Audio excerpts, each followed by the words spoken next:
Hey guys, hope everything is going well. You guys know that drill. Smash that like button, subscribe if you haven't, and comment down below. Follow me on Instagram at AIH underscore sports. Follow me on my finance channel at AIH Finance. Okay, so I saw this headline the other day regarding Martin Maldonado. He is a catcher for the Houston Astros. I remember him briefly with the Chicago Cubs for about a week. So, ex-Cubs factor.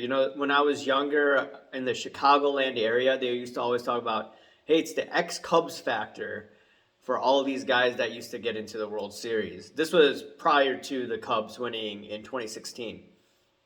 So I was figuring out, okay, who is an ex-Cubs player in the World Series? Right now, there's Schwarber, there's Dusty Baker as the manager, there is Castellanos. There may be a few others, but those are the top from my head that I recall.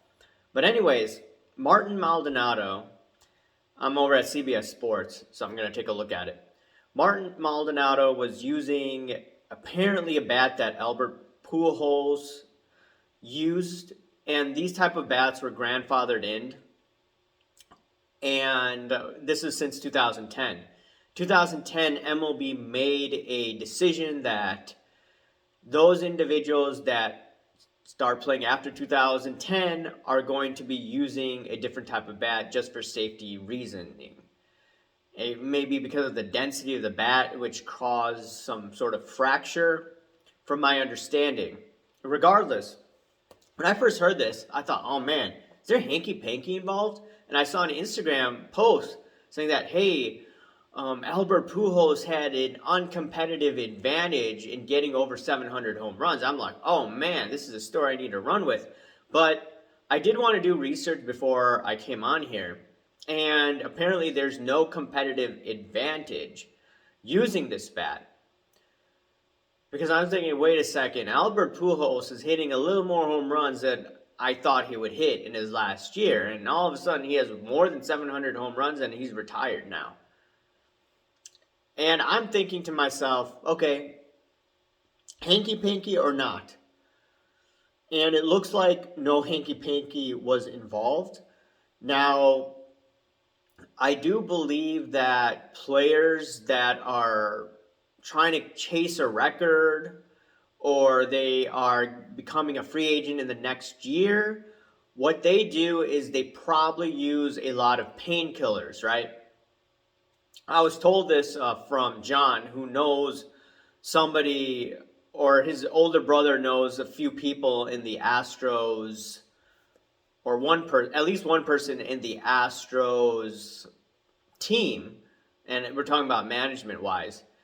And information was relayed to John and then him to me that, hey, during the free agent year or before that, they take all these medicines, painkillers, so they can play when normally they'd be out on the DL.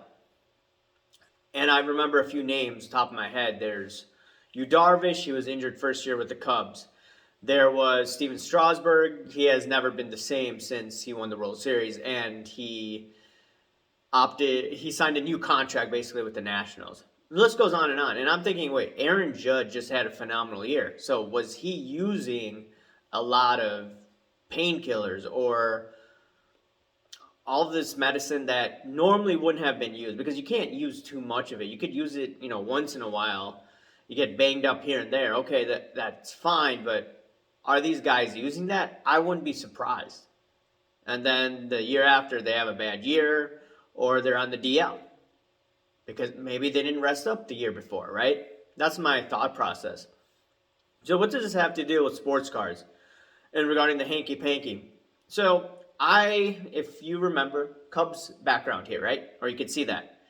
When I was a kid, Sammy Sosa hit home runs left and right. It was the summer of 1998. I think in July or August, he had 20 home runs. It was nuts. And then you also had Kerry Wood, his rookie year. And I didn't realize there was hanky-panky going on, but, Sosa, McGuire hitting home runs like crazy. Just imagine if the card market, they had COVID during that time, right? Just imagine what would happen to their card prices. They would go ballistic. But what I'm trying to say is when numbers seem out of range, it always, I'm always thinking back in my head, hanky panky or no hanky panky. And I'm just thinking out loud, once again, like Aaron Judge, was there hanky panky involved? Hopefully not. I mean, I know he was a player, or he played in two sports in high school, from my understanding, and he was a very athletic, big guy. Now, was he using a lot of pain medication? So I think for future card price for Aaron Judge, is he going to be able to hit the way that he has? I would assume no. Will he be a solid player? Oh, yes, most definitely. But it's just hard continuing to perform at that level. And I'm just thinking, wait, Aaron Judge is going to be a free agent. Is he going to leave New York? And on top of it, he just hit 62, or he had over 60 home runs. And that's an all-time record in the AL. So I'm just thinking, would these prices of these cards go up? I don't think they will continue to go up at this pace, but I could be wrong. Not only that, you have to look at cheating in general. So you have Roger Clemens, like I mentioned before, Sosa, McGuire, Bonds, A-Rod, and a few others. It appeared that they cheated, and because of their cheating, they're not in the Hall of Fame. I do believe that someone like Barry Bonds should be in the Hall of Fame, potentially A-Rod, but once again, because of the link to roids, they're not going to get in.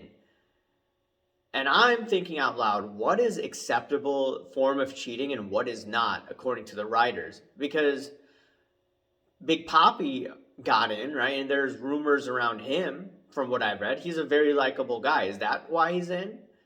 And in addition to that, you have to look at Jerry Rice, a different sport. Jerry Rice, from my understanding, I believe he used stickum based on the comments that he's made in the past. And if that's true, why doesn't anyone care about that? So why is that people care about certain type of cheating but not other forms of potential cheating? And it is what it is. There's no right or wrong answer. And I'm thinking out loud right now. For instance, a guy like Garrett Cole, he apparently used Spider Tack, and his spin rate has been worse since he stopped using Spider Tack. So I'm just looking at that. I'm thinking, okay, if Garrett Cole has a few good seasons, are the writers going to hold that against him? And then you, as someone who speculates in his cards, is that a good potential speculation, right? To collect, that's different, but I'm talking about from a speculative point of view. The list goes on and on. I know back in the day, I was looking at some of the videos on YouTube, some people use sandpaper as pitchers. So people, you can't do that, right?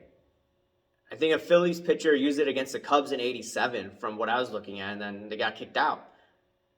Not acceptable. Like pine tar obviously is not. But back in the day, I think Phil Niekro or Joe Niekro, one of those guys used maybe Vaseline, and I think they got busted, and et cetera, et cetera, et cetera. And last thing is, I overheard that, what's his name, Max Scherzer may have been using some foreign substance, but he's still pitching fine.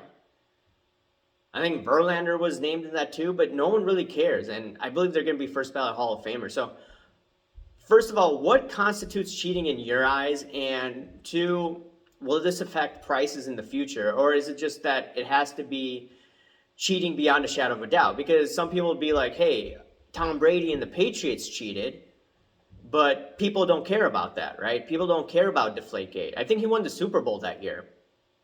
People don't care about Spygate and the Patriots. And Bill Belichick is going to be a Hall of Famer as a coach. So it is what it is, guys. So let me know what you think. Remember to smash that like button, subscribe if you haven't. Comment down below, guys. Thank you. Bye.